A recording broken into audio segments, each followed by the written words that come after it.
ಏನಿಲ್ಲ ಸರ್, ಒಂದು 2 ವರ್ಷದ ಹಿಂದೆ ನಮ್ಮ ಹಳೆ ತಿರ್ಕೊಂಡ, ಏನೋ ಹಾರ್ಟ್ ಅಟ್ಯಾಕ್ ಅದು ಒಂದು ಹೋದ ದುಃಖದಾಗ.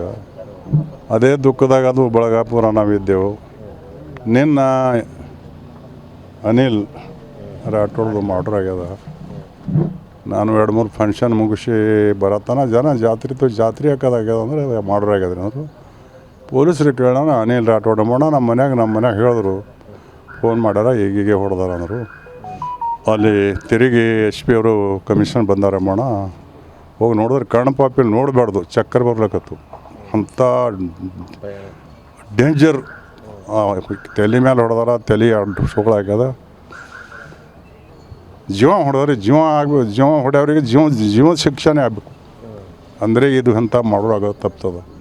ನಾವು ಸರ್ಕಾರಕ್ಕೆ ಕಾನೂನು ರೂಲ್ಸ್ದಲ್ಲಿ ಮಾಡಬೇಕು. ಯಾಕಂದ್ರೆ ನಮ್ಮೂರಾಗೆ ಹಗಲ ಹಾಡು ಹೊಡೆದ್ರು, ನಿರ್ದೋಷಿಯಾಗಿ ಬಂದರು.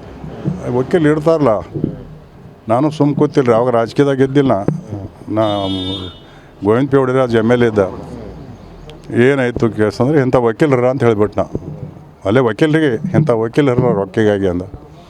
ಹಂಗೆ ಅನ್ಬಾರ್ದು ಅಂದರು. ಅಂದ್ರೆ ಈಗ ಏನಾಗ್ಯದ ರೀ, ಏನಾಗ್ಯದ ಅಂದ್ರೆ, ಇದು ಮಾಡ್ರಾಗೋಣ, ಒಂದು ರೊಕ್ಕ ಇದ್ರೆ ಆಯ್ತಪ್ಪ ಉಳಿತೇವೆ ಅಂಬೋದು ಭಾವನೆ ಅದ. ಆದರೆ ಇದಕ್ಕೆ ಸರ್ಕಾರ ಒಂದು ಕಾನೂನು ಮಾಡಬೇಕು. ಯಾರು ಜೀವ ಹೊಡಿತಾರ ಕರೆಕ್ಟ್, ಅದು ಸುಳ್ಳದಲ್ಲಿ ಕರೆಕ್ಟ್ ಯಾರು ಹೊಡಿತಾರ ಅವ್ರ ಜೀವ ಶಿಕ್ಷೆ ಆಗಬೇಕು. ಅಂದರೆ ಏನರೇ ತಡೆ ಕಮ್ಮಿ ಆಗ್ಬೋದು.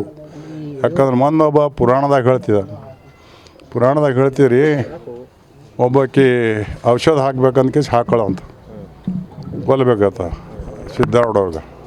ಅವ ಭಾಳ ರುಚಿಯವ, ಇಂಥ ಹುಡುಗಿಯವ ನೀನು ಭಾಳ ಚಲೋವ ಅಂತ ಹೇಳ್ದಂತ. ಆಕೆಗೆ ಪರಿಸ್ಥಿತಿ ಏನು ಬರ್ತದ್ರಿ, ಮುಂದೆ ತಂತಾನೆ ಬದಲಾಗಿ ಓಡಾಡಕತ್ತವತ್ತು. ಅಂದ್ರೆ ಇಂಥ ಆದ ಬೆಳಕ್ಕೆ ಹಿಂಗೆ ಆಗ್ಯದ ಅಂಬೋದು ಒಂದು ದೃಷ್ಟಾಂತ. ಇಂಥದ್ದು ನಮ್ಮ ಹಳೆ ಅಂತಂಬ್ರಿ ಫೈನಾನ್ಸ್ ಮಾಡ್ತಿದ್ದ. ಅವ್ರು ಏನೋ ಮನೆ ಅವ್ರಲ್ಲ ನಾವು ಇದ್ದೇವೆ ತಿಳಿರಿ. ಏನು ಗೊತ್ತಾಗ್ತರಿ, ಯಾರಿಗೆ ಸುಮ್ಮನೆ ಯಾರಿಗೆ ಹೇಳಬೇಕು ಏನು ಗೊತ್ತಾಗಿಲ್ಲ. ಈಗ ಅವರು ಮನೆಗೆ ಫ್ಯಾಮಿಲಿ ಅವ್ರಿಗೂ ಏನು ಗೊತ್ತು ಪಾಪ. ಈಗ ಫೈನಾನ್ಸ್ದಾಗ ಒಂದು ಕೂಡ್ತಾನದು ಬಂದಾನಂತ, ಬರೀ ಫೋನ್ ಮಾಡಿ ಕರೆದಾರತ್ತ. ಸಿಗ್ತಾರೆ ಅವರು ಫೋನ್ನಾಗ ಅದ ಅಂಥದ್ದು. ಫೋನ್ ಮಾಡಿ ಕರ್ಸ್ಯಾರ್ರಿ. ಅಲ್ಲಿ ಅವನು TV ಕ್ಯಾಮ್ರಾ ಅದಲ್ಲ ಮೊಬೈಲ್ದಾಗ ಅದ ಅಂತ. ಅದು ಪೊಲೀಸರು ಅಂದಾರ ನನಗೆ, ಇದು ನ್ಯಾಯ ಕೊಡ್ತೇವ್ರಿ, ನಮಗೆ ಬಿಡಂಗಿಲ್ಲ, ನೀವು ಚಿಂತೆ ಮಾಡಿಬಿಡ್ರಿ ಅಂತ ಹೇಳ್ಯಾರ. ಆದ್ರೆ ಅಂಥವ್ರಿಗೆ ಏನದ ರೀ, ಹೊಡೆಯೋಣ ಒಂದು ಶಿಕ್ಷೆ ಆಗಬೇಕು, ಜೀವದ ಶಿಕ್ಷೆ ಒಂದು ಆಗಬೇಕು. ಇದ್ರೆ ಹೊಡೆಯೋದು ಕಾನೂನು ಮಾಡಬೇಕು, ನನ್ನ ಅಭಿಪ್ರಾಯ ಇರೋದು. ಯಾಕಂದ್ರೆ ಏನು ಗೊತ್ತೇ ಆಗಿಲ್ಲ ರೀ ನಮ್ಗೆ. ಅದು ಏನು ಗೊತ್ತಾಗಿಲ್ಲ. ನಾಳೆ ಪೊಲೀಸ್ ಎನ್ಕ್ವೈರಿ ಮಾಡೋದ್ ಬಳಕೆ ಹೊರಗೆ ಬರ್ಬೇಕು.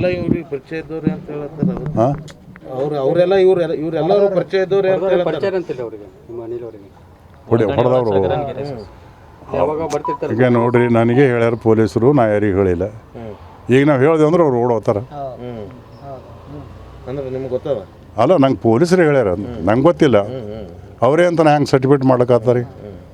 ಈಗ ಅವನು ನಿರ್ದೋಷನ ಇವನ ಹೆಸರು ಹೇಳಿದ್ರೆ ಏಟು ಏಕೋಪಕ್ಕೆ ಹೋಗ್ತಾ, ಏಟು ತೊಂದರೆ ಆಗ್ತಾ, ಏಟು ತ್ರಾಸ ಆಗ್ತದೆ. ಅದಕ್ಕೆ ನಾನು ಬಾಯಲ್ಲಿ ನಾ ಏನೂ ಅಂದಿಲ್ಲ. ಯಾಕಂದ್ರೆ ಇದ್ದ ಕಾಡ್ರು ಬಿಚಾರಿಗಳೇ, ನಿಮ್ಗೆ ಏನು ರೀ ದುಸ್ಮಾನ್ ಇದ್ದಾರೆ, 4 ಮಂದಿ ಹೇಳ್ತಾರೆ ಕುಡ್ತೊಂಬದೇ ಇತ್ತು, ಏನು ರೀ ಯಾವ ರೀತಿ ಹಿಂದಲ್ಲ ಅಂತಾರೆ. ಇದೆಲ್ಲ ಬಿಟ್ಟು ಜೀವ ಹೊಡ್ಯೋಣ ಎದಕ್ಕೆ ಬರ್ತದೆ ಪಾಪ. ಮೊದಲೇ ದುಃಖದಾಗ ಹಣ್ಣು ತೀರ್ಕೊಂಡು 2 ವರ್ಷ ಆಗಿಲ್ಲ, ಪೂರಾ ಫ್ಯಾಮಿಲಿ ದುಃಖದಾಗ ಅದ ರೀ. ನಾವು ಅದ್ರಾಗಿದ್ದೆವು. ನನ್ನ ಮಗಳು ಕೊಟ್ಟಿನಿ, 3 ಹೆಣ್ಮಕ್ಳು ತೊಗೊಂಡ್ಕೇಸಿ ದಾಲ್ಮೇಲ್ದಾಗ ಕೂತಾಳ. ಅವರೆಲ್ಲಗಳು ನೋಡ್ಬೇಕು, ನನ್ನ ಕಣ್ಣು ನೀರು ಹಾಕ್ತಾವೆ. ಇಂಥ ದೇವ್ರು ಯಾರಿಗೂ ತರಬಾರ್ದು. ಆದರೆ ಇಂಥ ಕಿಡಿಗೇಡುಗಳಿಗೆ ನಾನು ಸರ್ಕಾರಕ್ಕೆ ಪ್ರಾರ್ಥನೆ ಮಾಡ್ತೀನಿ, ಇವ್ರಿಗೆ ಜೀವ ಯಾರು ಹೊಡಿತಾರಲ್ಲ ಸರ್ಟಿಫಿಕೇಟ್ ಆದರೆ ಅವ್ರು ಜೀವದ ಶಿಕ್ಷೆ ಆಗಬೇಕು. ಅಂದರೆ ಏನು ಕಮ್ಮಿ ಆಗ್ಬೋದು. ಧನ್ಯವಾದ ಸರ್.